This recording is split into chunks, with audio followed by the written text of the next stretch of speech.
for you all. I also noticed on your feedback forms that prior to my arrival you had a distinguished lineup of speakers. Unlike them, I am not a scholar of any kind. I am not an alim. I am a simple student of Islam like all of you. Come here with my notes. The only difference is that Allah has given me a big mouth.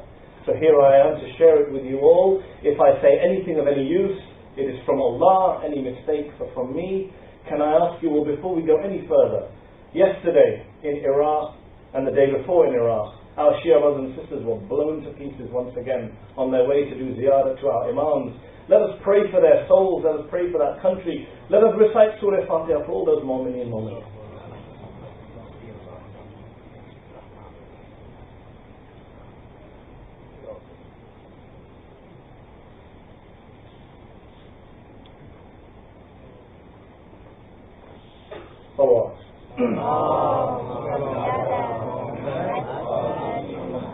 My dear brothers and sisters, the time before Islam came has a very interesting name. It is a name we all know, it's a name we perhaps take for granted. It is not called the age of immorality, the era of Islam in the 4th, 5th, 6th centuries of Arabia. It's not called the era of immorality, or the era of pagan worship, or the era of idol worship, or the era of disbelief, of kufr. It is called the age of Jahiliyyah, the age of ignorance, of literally not knowing. Think about that. The opposite of Islam, therefore, the antithesis of our religion of Islam revealed as it was in the 7th century of Arabia, is not immorality or disbelief or pagan worship or polytheism. It is ignorance. It is literally not knowing. That is the opposite of Islam. Subhanallah. That is what our religion is. So Islam, when it arrived on the scene in Arabia, on this planet Earth of ours, 14 centuries ago, it arrived as an intellectual force. As an intellectual force and as a source of knowledge, of wisdom, of education, of learning, of science. And it came to replace an era of intellectual backwardness, educational absence, tribal ignorance, an era that we know as Jahiliyyah. That is what Islam came to replace. And we all know, young and old, all of us know, what happened after Islam came. We all know, after the death of our Holy Prophet Muhammad Mustafa sallallahu alayhi wa sallam,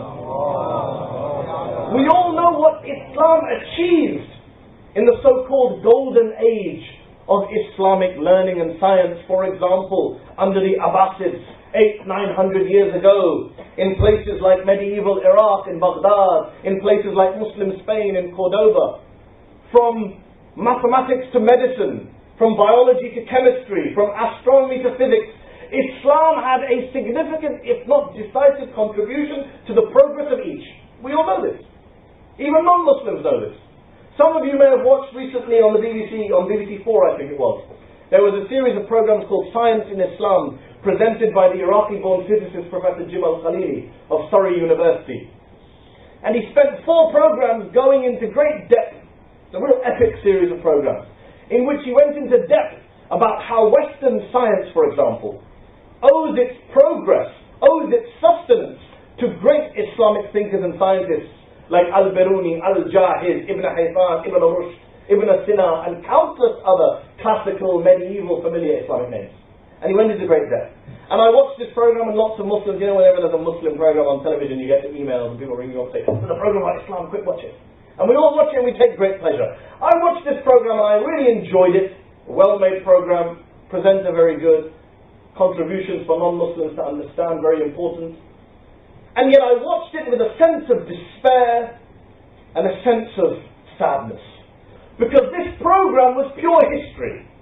Every contribution was from the past. And the elephant in the room is the current Islamic contribution to knowledge and science and learning. Where was that in this series of programs? It wasn't there because fundamentally there isn't one. That is the tragedy of our community today. 14 centuries on from our Holy Prophet, 9 centuries on from the golden Islamic age, and there isn't one. Despite having once inspired the Renaissance of the West, despite having once led the world in science and technology, in poetry and literature, in mathematics and medicine, We Muslims now have what is known as a knowledge gap, a knowledge deficit, where we are behind everyone else in terms of learning, astaghfirullah. So for example, by any objective measure, the Muslim world, 1.2, 1.3, whatever you want to describe it, billion Muslims, produces a disproportionately small amount of scientific output. In numerical terms, 40-odd Muslim countries, 40-odd Muslim countries with around 20% of the world's population contribute to 5% of scientific progress. Because a study was done of all the internationally circulating scientific journals, of which the citations, when you count in citations of the journals, only 5% of them came from Muslim authors. 5%, 1 in 20. And of those 1 in 20, 90% of them came from just 7 Muslim countries: Pakistan, Turkey, Malaysia, Egypt, Iran, Indonesia and Saudi Arabia, making up 90% of this tiny 5%. That is the situation today. Some of you may be aware, I've mentioned it before in my own lectures, and some of you may have seen the press coverage a few years ago of the United Nations Human Development Report for the Arab world. It was a landmark report done by the UN a few years ago.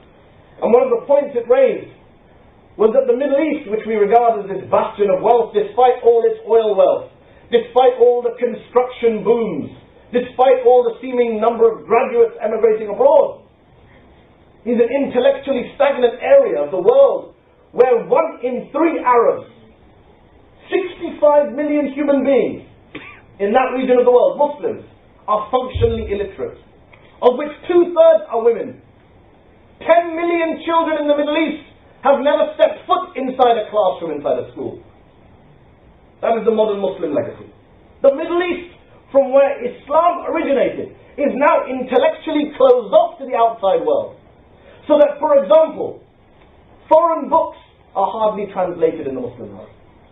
The United Nations points out that in the Middle East alone, forget the rest of the Islamic world, in the Middle East alone, over the past 900 years since the death of the Abbasid Khalifa Ma'mun, the Arab world has translated 100,000 books into Arabic. 100,000 books. That's as many as Spain translates in 1 year. The Arab world collectively, in 1 year, annually, every year, translates around 330 books into Arabic, foreign books. That's 1/5 of what Greece, one of the poorest countries of Europe, translates into Greek. Closed off to the world. And let's not hear any of this nonsense about foreign literature or foreign books or foreign languages being alien to Islam. It is the only way to learn, is to open your minds to non-Muslims, to open your minds to other cultures, to learn foreign languages. Rasulullah Muhammad Mustafa sallallahu alayhi wa sallam, when he arrived in Medina, one of his first acts was to send Zayd to the Jews to learn Hebrew, so that the interfaith dialogue and exchange of ideas could begin between the Muslims and the non-Muslims. And it is said that Zayd returned having learned basic Hebrew in the space of 18 days.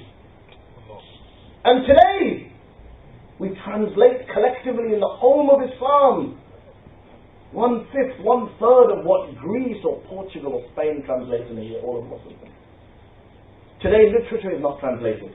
Investment in scientific research and development in the Muslim world is less than 1/7 of what it is in the world averagely, globally, the global average. In the Muslim world, only 0.5% of the population have regular access to the internet, which is the modern world, which is the modern way of learning. Only 1% of Muslims own PCs, their own personal computer, which, as I said, is the gateway to knowledge in the 21st century. And this is not about money or poverty or wealth. Don't say to me this is about the fact that we are poorer, or we have a hangovers of colonialism, or we are in the developing world. This is not about the number of pounds or dollars you spend on something. Put money to one side. Just think about our priorities as a community, as a Muslim world. Think about our priorities. Because when you look at our priorities, our proportions, how we apportion things.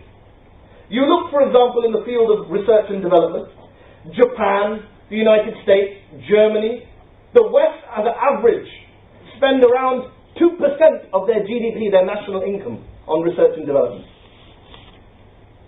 The Muslim world spends on average, in fact no Muslim country spends more than 0.5% of its national wealth on research and development. 0.5%. Instead, we spend the money on what? Killing, bombs, bloodshed, destruction, warfare, arms. Take Pakistan, for example. The Islamic Republic of Pakistan, with shamefully high levels of child illiteracy and one of the world's worst child labour problems. And yet it spends 20% of its GDP on its military and 2% of its GDP on education.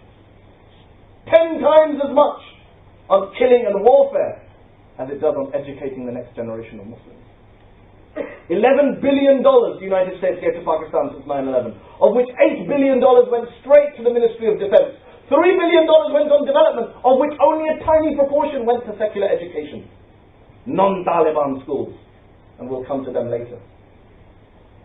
It is no surprise then, my dear brothers and sisters, that when you look at the Muslim world, you see that we 1.2 billion Muslims have just 10 Nobel Prizes to our name. Nobel Prizes in whatever it is, economics, physics, literature, etc. We have 10 to our name, despite the fact that we are 1.2 billion Muslims.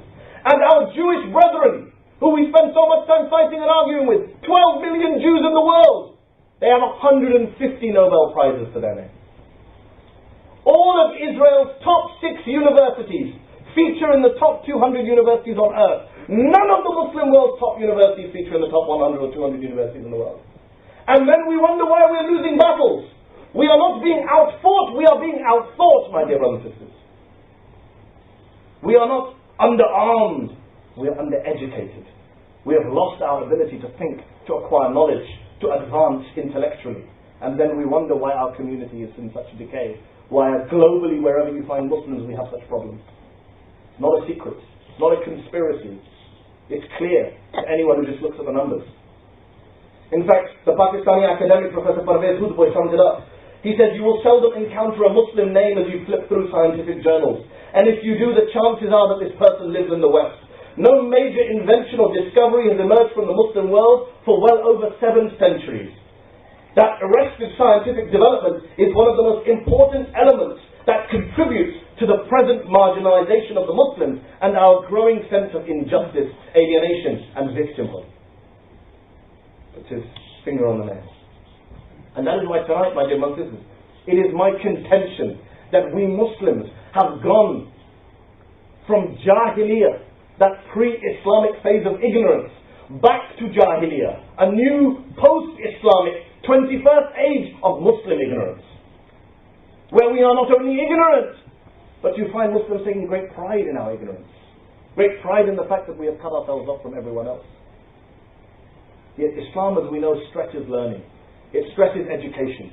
It stresses reading. It stresses our progress through the acquisition and application of knowledge.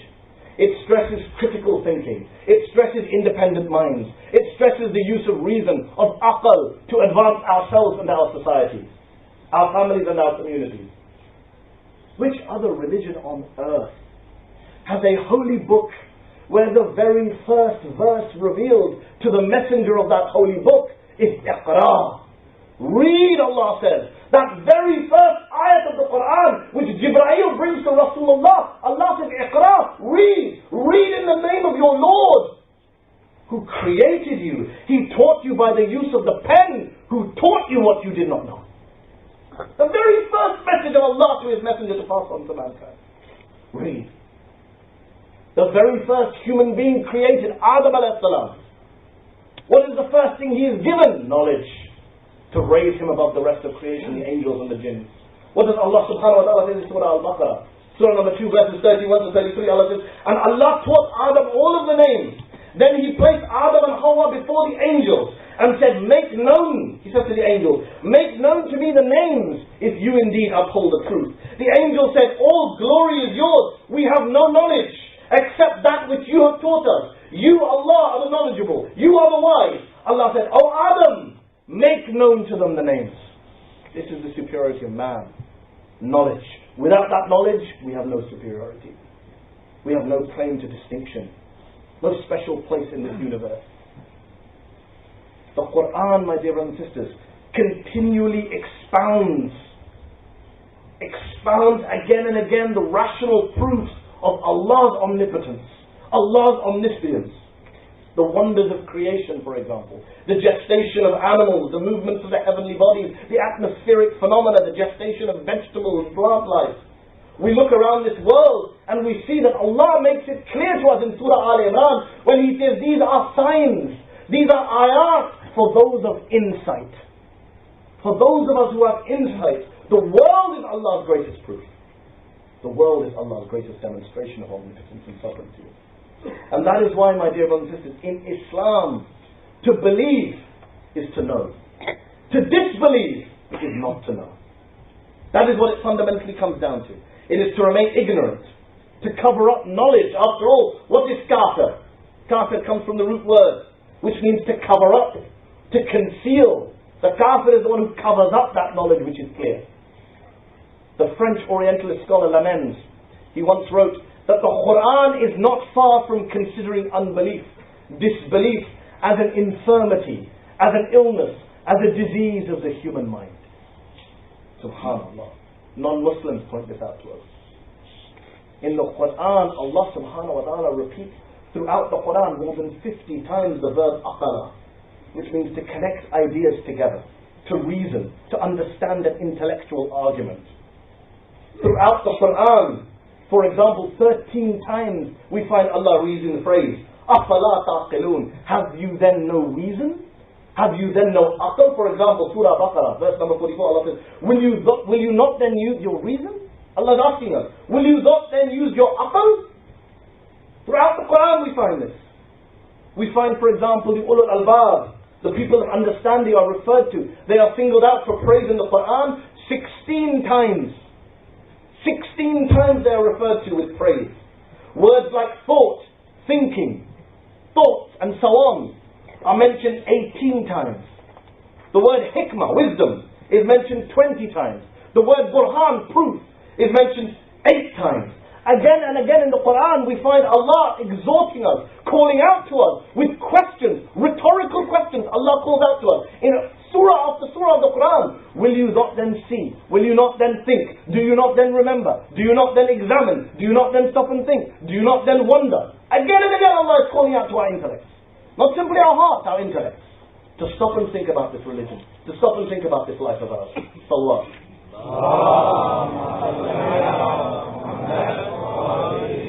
Indeed, the late Pakistani physicist and Nobel Prize winner of 1979, Abdul Salam, he used to tell his students that 1/8 of the Quran, 800 verses, 800 ayat of the Holy Quran, are a specific call for Muslims to seek Allah's signs, His ayat in this universe. To look at this world around us, to look at the natural phenomena around us, to look at the skies and the stars, and see Allah subhanahu wa ta'ala. 800 verses of the Quran. And of course the kafir, the disbelievers, the atheists who remain deaf and stubborn to the teachings of Islam, the rational message of the Quran, they are described in the Quran as, quote, a people of no intelligence. Allah describes them. Not of no morality, not of no belief, a people of no intelligence. Because they are incapable of the intellectual effort it requires to shake off those blind prejudices, to shake off those easy assumptions about this world, about the existence of God. In this respect, the Quran describes the atheists as cattle, as those who go into crowd and do not stop and wonder about this world. It is not for no reason, my dear brothers and sisters, that our holy Imam, Amir al-Mu'mineen, the commander of the believers, Hazrat Ali ibn Abi Talib, he said in that famous hadith that 1 hour spent in reflection, in contemplation, in thought, is worth 70 years of worship. 70 years of ibadah. Stop and think about this phrase. It's very easy to say, but 70 years of namaz 5 times a day? I can't even do the math. 365 days a year, 70 years. That much ibadah. 1 hour of thought. How can that be? Because that worship is worth nothing unless we have first put our thought into it. Unless we have first engaged our intellect, Allah is not asking us for blind worship. The usul al-din are not based on blind faith. They are based on our brains. They are based on our minds engaging with Allah subhanahu wa ta'ala. A man comes to our sixth holy Imam, Imam Ja'far as-Sadiq. He says, my neighbor and I are wondering which of us has greater faith. We both pray namaz, but I think he prays more than me. He's always praying. Our sixth Imam says, tell me this. How much does he understand what he is praying and why he is praying? The man says, he understands very little. He only does it because his father told him to, his grandfather, he blindly prays. Our Imam says, then he benefits very little.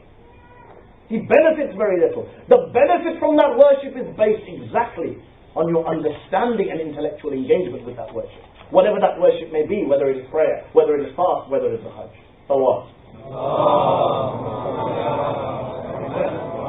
And my dear brothers and sisters, in Islam we are not simply called upon to engage intellectually with the argument, to use our reason to find Allah, to understand Nabuwwat and Imamat, to understand resurrection. No, we are also called upon to acquire knowledge. Some of us, we say, okay, fine. We live in an era where thinking is great. You switch on the TV, you see lots of people talking New Age philosophies, sit and be spiritual, meditate, etc. That's not what Islam is saying.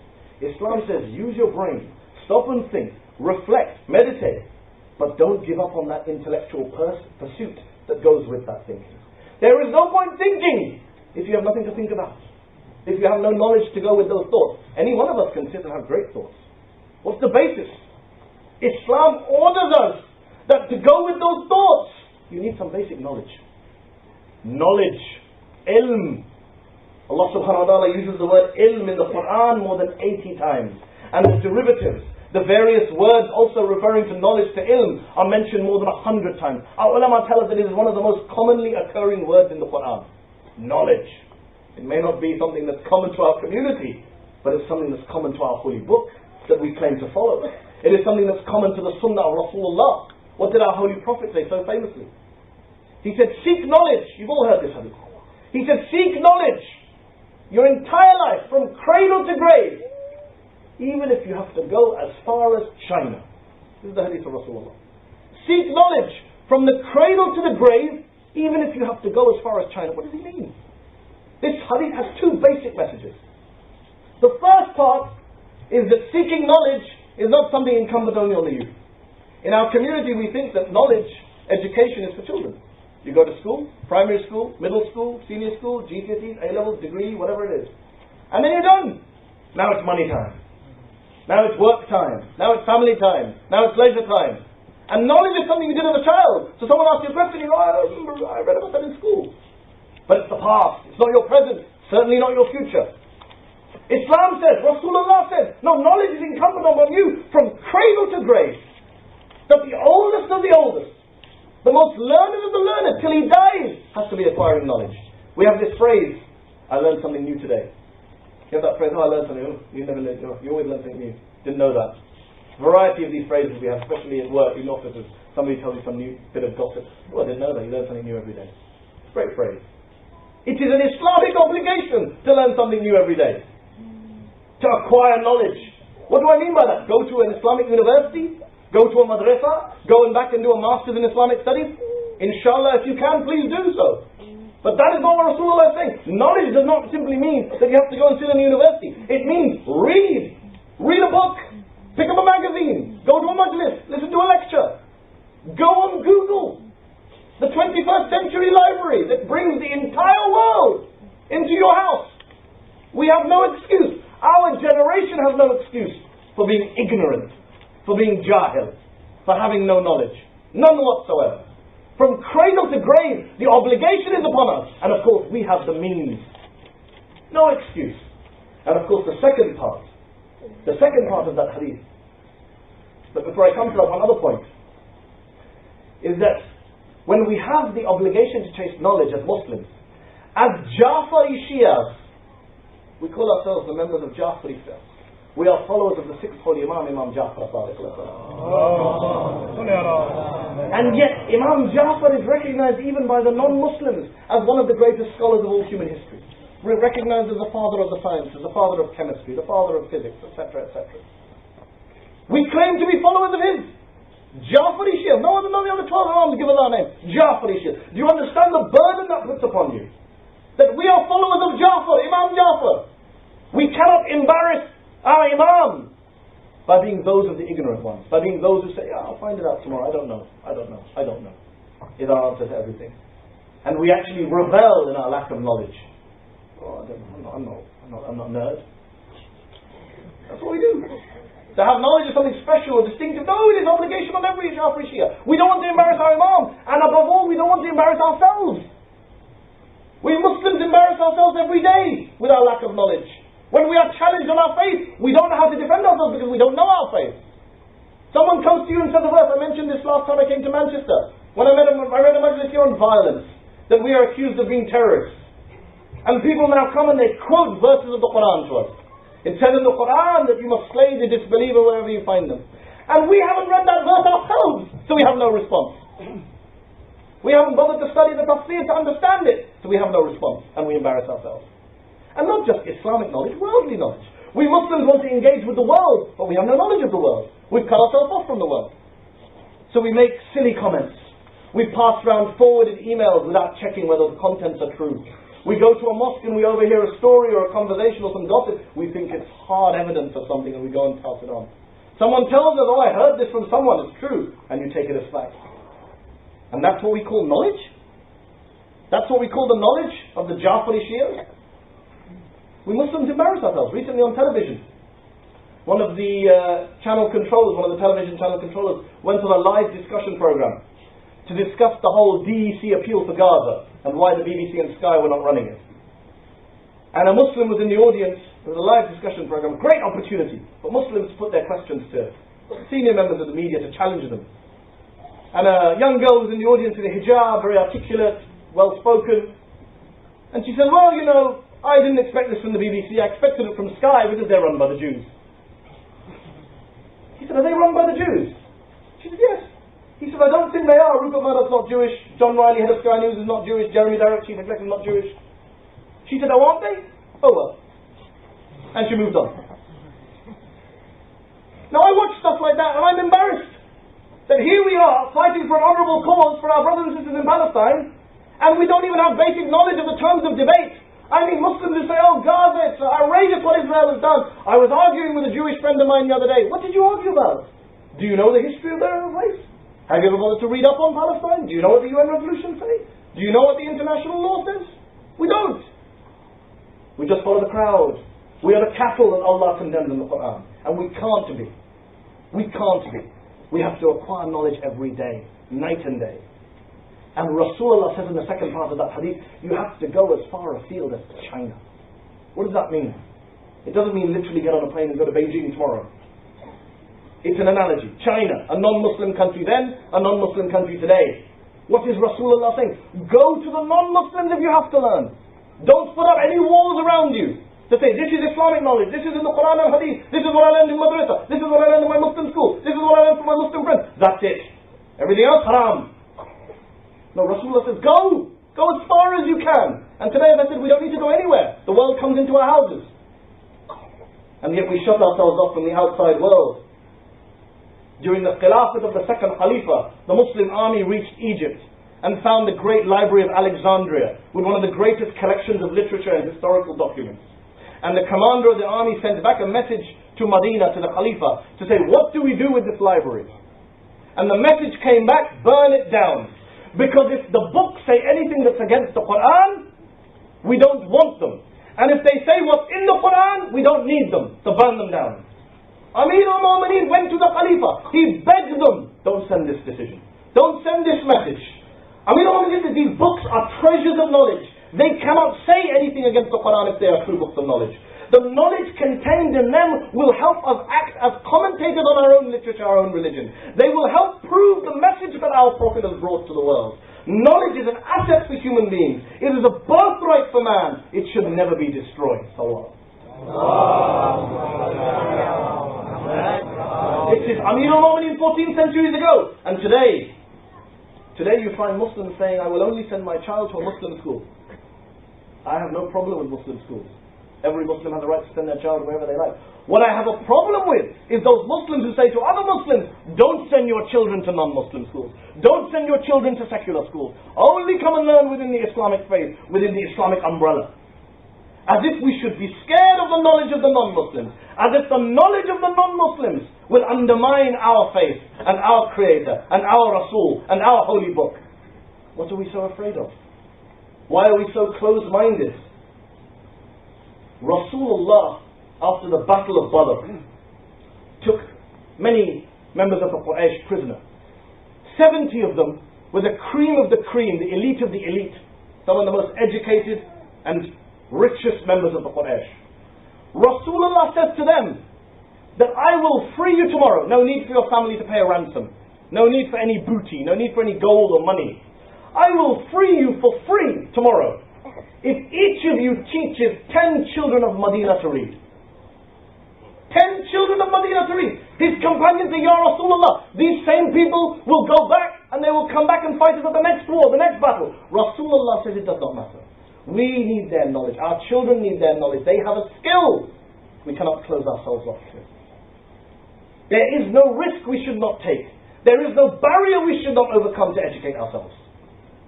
Rasulullah becomes at that moment the first statesman in history, in human history, to launch an entire war against illiteracy within his state, within that state of Medina. And shows the Muslims that you can go to Kafirs, because reading and writing is a right for every human being. It doesn't go to Muslim or non-Muslim. It's for us all. And we have to engage today in that same way. Engagement, intellectual engagement with the non-Muslims. Who are the greatest alims? Who are the names of ulama that we all know today? That we all know today. That books outside are being sold with their names on. Who are they? Ayatollahs like Baqir Sadr, like Mutahari, like Sistani, like Khomeini. Why are their names so well known? Because their particular fiqh, their particular rulings on Islamic jurisprudence are so unique? Perhaps it's another reason. I'm speculating it. Perhaps it is because they often happen to be the same alims who engage with those worldly philosophies, whether it be communism or capitalism, secularism or materialism, democracy or dictatorship. They are the same ulama who engage with those issues outside those jurisprudential issues that every other alim engages with, which makes them stand out, because they are engaging with the non-Muslims and fighting intellectually eye to eye. Ayatollah Sistani not once but twice has been listed by Prospect magazine, regarded as the most intellectual magazine in the UK, twice amongst its top 100 public intellectuals on earth. Why? Because they recognize his fiqh? No, because they recognize what an intellectual he is to engage in the arguments surrounding the world, surrounding democracy, surrounding Muslims, surrounding the Middle East. That is how non-Muslims are engaged. A few years ago I went to make a documentary in Lebanon. We had the good fortune of interviewing Ayatollah Fadlullah. The presenter of the documentary interviewed him. He's an atheist. He turned to me afterwards, he said, Mehdi, you're Shia. I said, yes I am. He said, I'm an atheist. I swear, he said this to me in Beirut. He said, I'm an atheist, and I can't stand the Church of England. I dropped it a long time ago. But I interviewed that man, and I may not agree with all his politics, but the way he addressed every issue, the knowledge he brought to bear on every answer. If I had to follow a religion, I'd follow his. That is an alim. Someone who can engage with everyone, young and old, Muslim and non-Muslim, East and West. Salawat. I mentioned this war on illiteracy that Rasulullah started. What else did he do? He has kafir educating Muslim children for their own freedom. Their reward is freedom, such as the value he places on knowledge and education. And he orders the women who can read and write to teach all other women to read and write. That his wife Hafsa bint Umar, he says the first thing when they get married, he instructs her to go and learn to read and write. And today we have Muslims who say women don't need to be educated. Not the purpose of women to be educated. It's not that important as important as for men to be educated.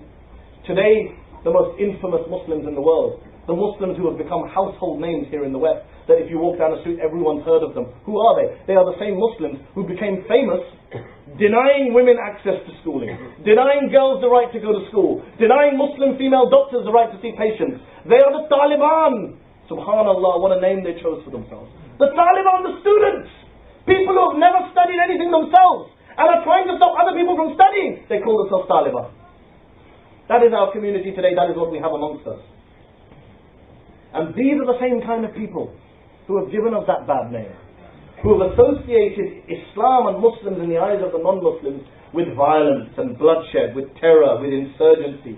Today you have young Muslims growing up in all corners of the Muslim world, on the streets of Gaza, on the streets of Kashmir, on the streets of Damascus, even now on the streets of Mumbai. Muslims growing up, even on the streets of Britain, where Muslims are growing up thinking that the definition of an Islamic hero, of a mujahid, of a great Muslim, is someone who straps an explosives belt on and blows himself up, or picks up a gun and shoots some non-Muslims.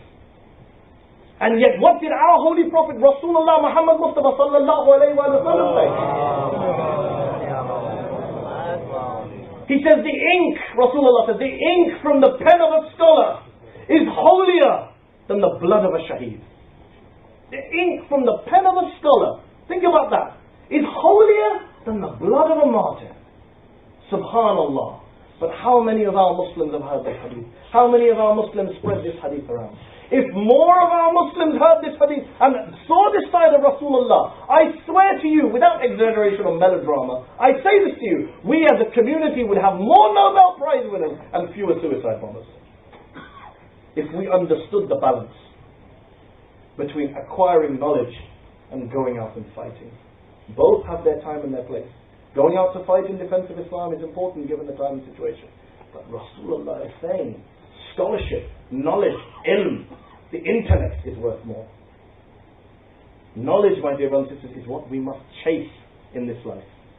Instead, we spend our entire lives chasing other things. Wealth, leisure time, job security, ambition, promotion, family, all sorts of things we chase, except knowledge.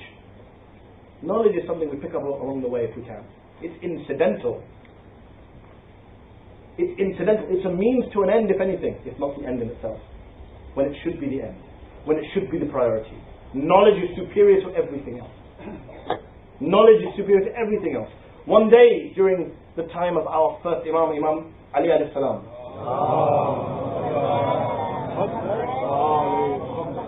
10 very educated, very scholarly men come to see him. And they ask our Mawla, they say, we want to know, in what way is knowledge better than wealth? We know why it is. But we want to know, what does Islam say? Why is knowledge better than wealth? And there's a caveat. You have to answer each of us with a different answer. 10 men. Amir al-Mu'mineen says, fine, let us begin. He says to the first man, knowledge is the legacy of the prophets. Wealth is the legacy of Fir'aun, the pharaohs. Therefore knowledge is superior to wealth. He says to the second man, he says, you have to guard your wealth, but knowledge guards you. Therefore knowledge is superior to wealth. He turns to the third man, when knowledge is distributed, it increases. When wealth is distributed, it decreases. Therefore knowledge is superior to wealth. Number 4, a man of wealth has many enemies. A man of knowledge has only lots of friends and admirers. Therefore knowledge is better than wealth. Number 5, a learned man, because of his wider outlook, is apt to be more generous, whereas a rich man is apt to be more miserly, more stingy. Therefore knowledge is better than wealth. Number 6, knowledge cannot be stolen, whereas wealth is constantly exposed to the danger of being stolen by someone else. Therefore knowledge is better than wealth. Number 7, with the lapse of time, knowledge only increases in insight, in breadth, in depth, whereas wealth in the form of gold, in the form of coins, only rusts or devalues. Therefore knowledge is superior to wealth. Number 8, you can keep account of your wealth because it is limited, but you can't count your knowledge because it should be unlimited. Therefore knowledge is superior to wealth. Number 9, knowledge illuminates the mind, whereas wealth is apt to darken the mind. Therefore knowledge is superior to wealth. And number 10, he says to the 10th man, knowledge is better than wealth, because it is knowledge that induced our Holy Prophet to say, Ya Allah, we believe in you, we worship you, we follow you. And it is wealth which induced the Pharaoh to say, oh God, you do not exist, I am God. Therefore knowledge is superior to wealth.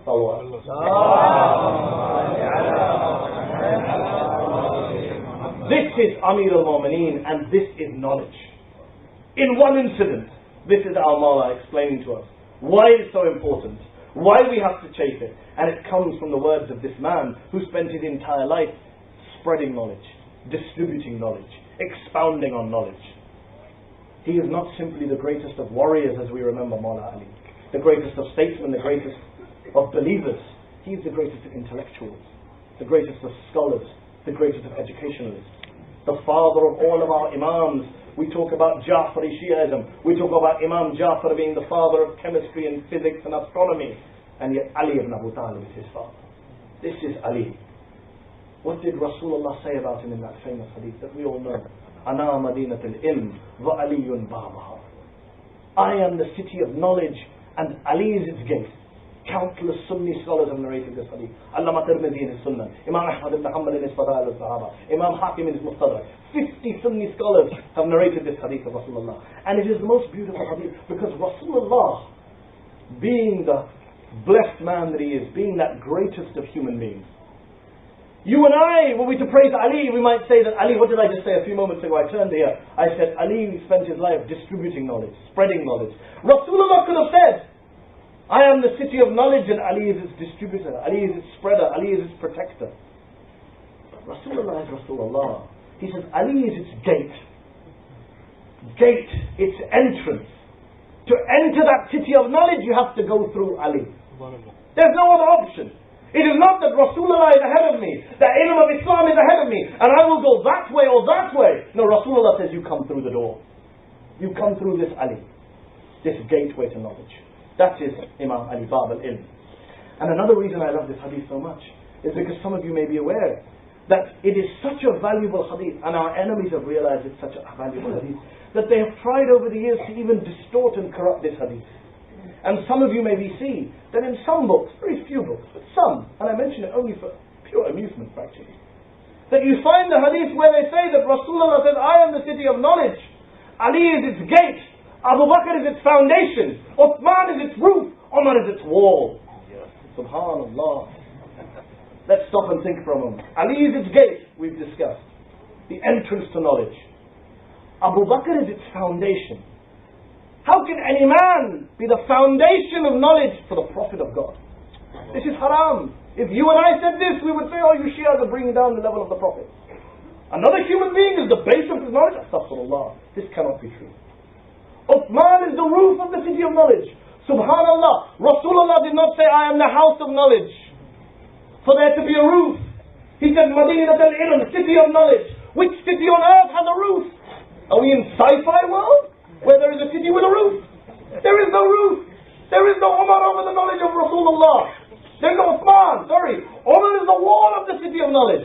The purpose of a wall is to keep people out. It's to block people. So the wall of the city of knowledge is keeping people away from Rasulullah's knowledge. Subhanallah. The reality is that there is only one Rasul with all the knowledge, and there is only one gateway to that knowledge. Our Mawla Hazrat Ali ibn Abu Talib alayhi salam. This is the man who says, Saluni, Saluni, qabla al-maqtir. Ask me anything before I die and leave you. Ask me about the day of judgment and I will tell you about it. Ask me about the Quran, for I swear by Allah, there is not a verse that has descended where I cannot tell you if it descended at night or at day, on a mountain or on the desert. This is Ali. So all of the ulama, Sunni and Shia, accept this hadith. In fact, Allama ibn al-Hadid, Sunni commentator on Nahj al-Balagha, he says that Ali's case is strange. Throughout his life, he never uttered the words, I do not know. He possessed knowledge of literally everything. At the end of his commentary, Allama ibn al-Hadid says, this fact, and this fact alone, can be counted as the miracle of the Holy Imam. Such knowledge that he possessed is beyond the reach of human power and understanding. There is a story, I'm not sure how true it is, another reciter, another speaker told me the story, and whether it's true or not is actually irrelevant, for it is the metaphor, it is the analogy that's valuable. about a professor in the West who is a top professor of Arabic. Some of you may have heard this story. And he teaches a class of Arabic, and he's a German professor. And he teaches a class of students, a lot of them are rich, wealthy Arabs who have come from the Gulf to study in the West. And he's teaching Arabic literature, Arabic history. And they're always laughing at him, he's a nerdy professor in his bow tie, sweater, etc. He comes in one morning and he's laughing and giggling and looking at them and pointing. And all these students, all these Arab students are looking at each other. Why is he laughing at us? We're normally laughing at him. One of them puts his hand and says, Professor, why are you laughing today? He says, I'm laughing at all of you and your situation. Because 1400 years ago, a man was born amongst the Arabs who said, ask me anything before I leave you. And you not only did not ask him, you rejected him and then you killed him. I am a German, but I can tell you this. If Ali ibn Abu Talib had been born in Germany, we would not have rejected him, we would have made him our king.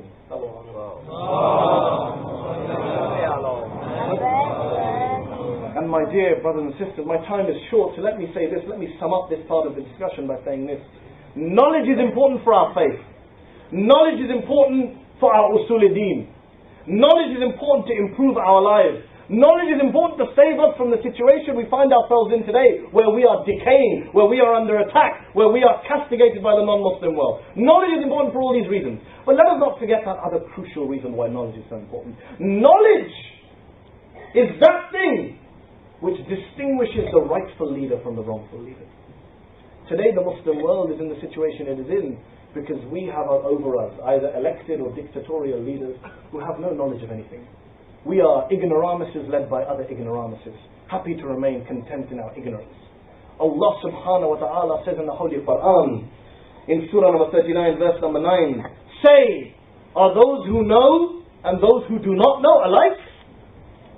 Allah is asking us.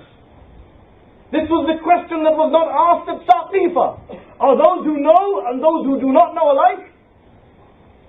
Allah says in Surah Yunus, Surah number 10, verse number 35, is he who guides you to the truth more worthy to be followed? Or he who cannot guide unless he himself is guided? What is the matter with you? Do you not understand, Allah says? Do you not understand, He's asking us. This is Ali. This is the purpose of Ali. This is the purpose of our Imams. Ayatollah Murtaza Mutahari writes a famous line, a very insightful line. He says, we the Shia Muslims must confess that we have been unjust with regard to our duty to this man whom we respect more than other, who we take pride in more than any other. But we must admit that we have fallen short in our duty towards him.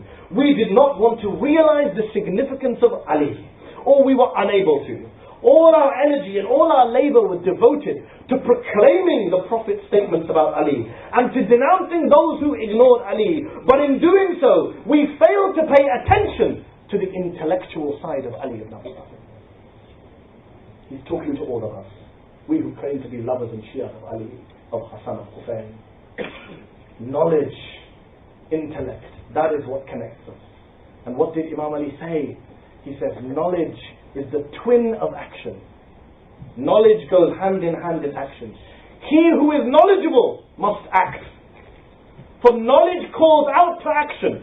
If it is not answered, that knowledge will depart. You and I, that is the final part of our journey. We have to be able to use our minds to think freely. We have to use our aql to understand our faith. We have to pursue and acquire knowledge, and then we have to apply it to our lives.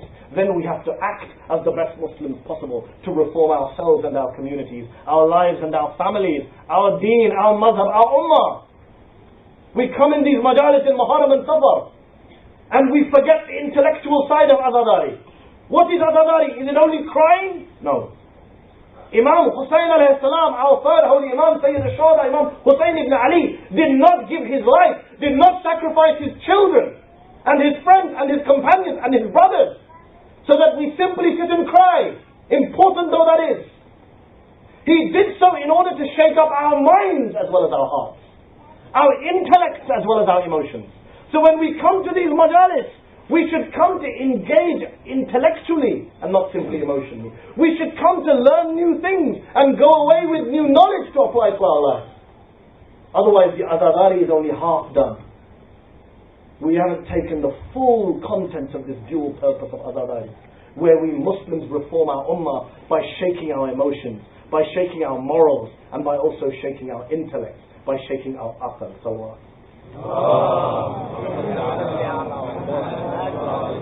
my dear brothers and sisters, all of our aima, all of our imams, all of our masumeen were intellectuals, were scholars, were alims. We talk about Hazrat Abbas and his sacrifice on the day of Ashura, but we spend so little time talking about his intellectual achievements as a scholar who independently taught students and was sent students by his brothers, the imams. This is Abbas, not simply the warrior, but the intellectual. We talk about on these nights Our Lady Bibi Zainab Salamullah alayha. She is the woman who taught hundreds of students the Quran, the Sunnah. So much so that our fourth Imam Zainul Abidin alayhi salam, he said, my aunt Zainab is alima ghayr muallama. She is the scholar who knows without being taught, who teaches without having learned, without having gone to school, without having a class. She teaches. This is her knowledge. This is her intellect. This is Zainab, who in the city of Kufa has hundreds and hundreds. As soon as she arrives in Kufa with her father Amir al-Mu'mineen to lead that city, hundreds upon hundreds of women and girls come to study in the home of Zainab. Her husband Abdullah ibn Ja'far al-Tayyar, he says, oh Zainab, I have no problem. What you are doing is Allah's work. I will leave the house whenever you ask me to leave. If you are doing this piece of God's work, where women of the community are coming to learn from you, granddaughter of Rasulullah. This is Zainab. Who is she the daughter of? Who is she? Saniya Zahra, the second Zahra, Our Lady Fatima al-Zahra. Again, a Bibi who we cry for, rightly so. A Bibi whose oppression we remember, rightly so. But her intellect, her knowledge is absent from our discussion. So we remember her being oppressed after the death of her father. But we don't remember how she sat and what arguments she used in Masjid al-Nabawi when she destroys the claims and counterclaims of the enemies of Ali Muhammad, who sit and say that she has no inheritance.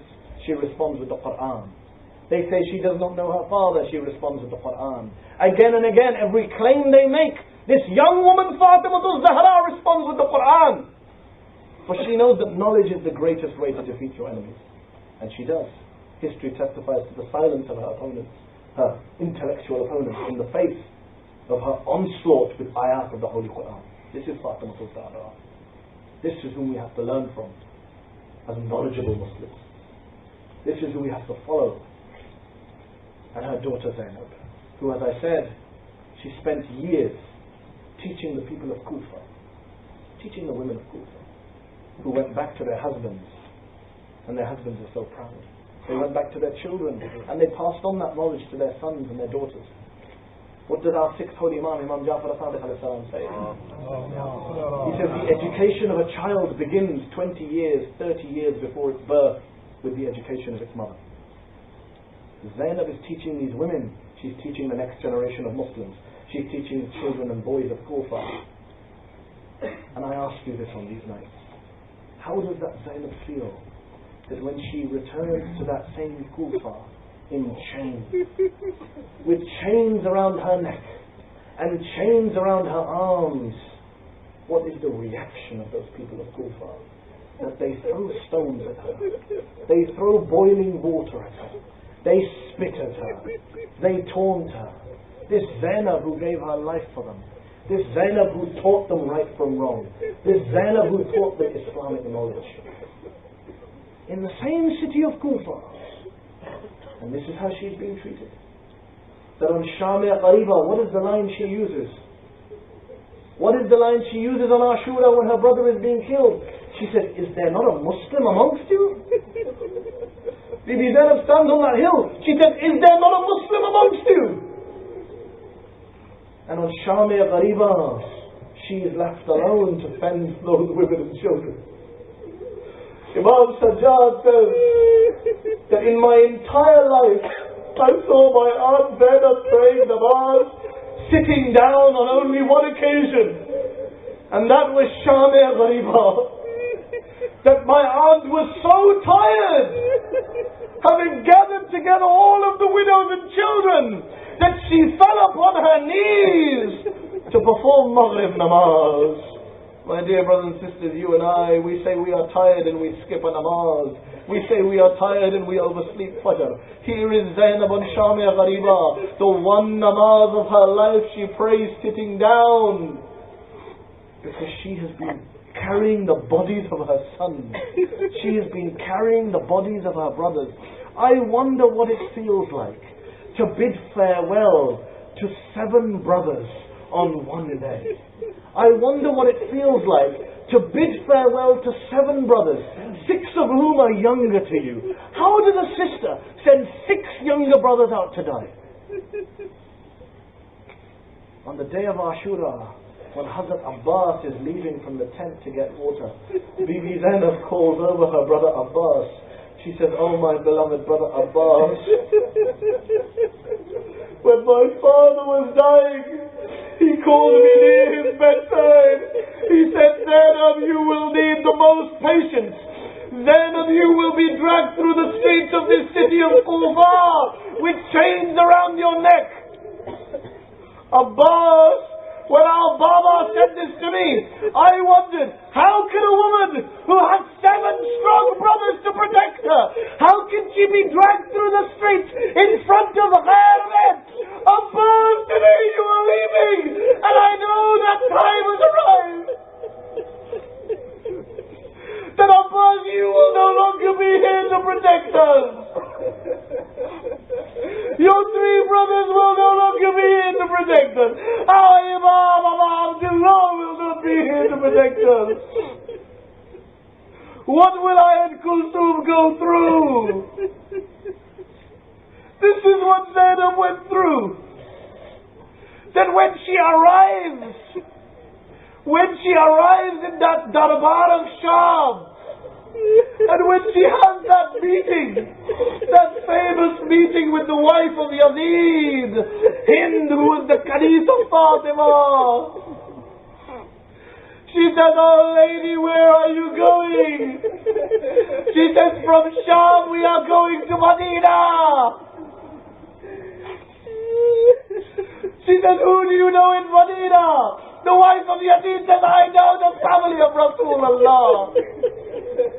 I know Lady Zainab." Bibi Zainab begins to weep. The lady says, "Why are you crying?" She parts her hair. She says, "Can this be the fate of my Lady Zainab?" What does Bibi Zainab say? She says, "Oh Hind, I am no longer that Zainab that you knew. The Zainab you knew died with Ali Akbar. The Zainab you knew died with Ahad. The Zainab you knew died with Muhammad. I am the shadow of that Zainab." Then when the Qafila arrives in Medina, it is said that Bibi Zainab goes to the home. She goes to her home and she knocks on the door. Abdullah ibn Jafar at-Tayyar opens the door. He says, "Yes, can I help you?" Zainab says, "Do you not recognize me? I am your wife, Zainab." Abdullah faints. He wakes up, he says, "What has happened to you?" Zainab says, "Asham! Asham! Asham!" Abdullah begins to weep. He is about to faint again. She says, "Abdullah, you are fainting. You have not yet heard the Messiah Mustajab." Abdullah says, "Zainab, before you tell me the Messiah Mustajab, oh my dear wife, tell me this. What are these marks on your arms? What are these marks on your arms?" Zainab begins to tell him how she was whipped on her arms, whipped on her back, chained on her neck. Abdullah faints again. Zainab is alone in the home. She turns around and in the corner of the room she sees 2 small beds. She said, oh my son, Muhammad, forgive your mother Zainab. I have not yet cried for you. For I have been crying for your uncle Hussein. Ya Allah. My dear brothers and sisters, on these nights we remember them. We remember Zainab, we remember Kulthum, we remember all of these women of Ali Muhammad. Let us also remember those women who were not Masoom, who did not grow up in the home of Ali and Fatima, who had no idea what life was going to give to them. What do you say to a woman like Rabab? She grew up in a lap of luxury. She married the grandson of Rasulullah, and yet on Ashura, she is giving away her 6-month baby to die. What do you say to a woman like Rabab, who sits in the Zindan of Sham and buried her 4-year-old daughter? It is said that when the Qafila returned to Karbala, all of the women finished mourning for 3 days and they mounted the camels to leave. As they are leaving, Zainab hears one woman crying. She turns around and sees that Rabab is sitting by the grave of Hussein. She said, oh my dear sister-in-law Rabab, we are going to Medina. Rabab says, oh Zainab, what is for me in Medina? My husband is here. My son is here. My daughter is in Sham. What does Rabab have in Medina? My dear brothers and sisters, as we approach Arba'een, as we approach the Jahlum, let us remember that first Jahlum. 40 days. 40 days after the death of Abu Abdullah Hussein, Jabir ibn Abdullah Ansari arrives in Karbala and the bodies are lying unburied. Bani Asad gathered together. The tribe of Karbala begin helping Jabir as he drags all the bodies together. He brings all of Muhammad's bodies. He brings Qasim's pieces. And he begins to dig graves. He buries Ali Asghar and Ali Akbar with Hussein. As he is burying the bodies, the Bani Asad begin to narrate what happened. He asked them, why is it that this body of my Mawla is so broken into pieces? Bani Asad began to narrate that on Shami Ghariba, Ibn Asad gave the order for the horses to trample the bodies. And as all of the companions of Hussein were laid out, the battalion of horse stepped forward. The soldiers of Hud stepped forward. They said, oh Ibn Asad, you have killed Hud, but you cannot trample his body. Give us his body. Then the tribe of Habib ibn Mudahir come forward. They say, you killed Habib, but we won't let you trample him. Give us his body. Even Ali Akbar, as a tribe from his mother steps forward, they say, no, Akbar, the Hashemite prince, we will bury him, you will not trample. That every tribe in the army of Ibn Asad steps forward and takes one of those 72 bodies. Jabir begins to cry. He says to Bani Asad, when this scene was taking place, did no one step forward and say, this is Hussein? This is the son of Fatima. This is the grandson of Hussein. But no, they trampled his body. They trampled the body of Hussein.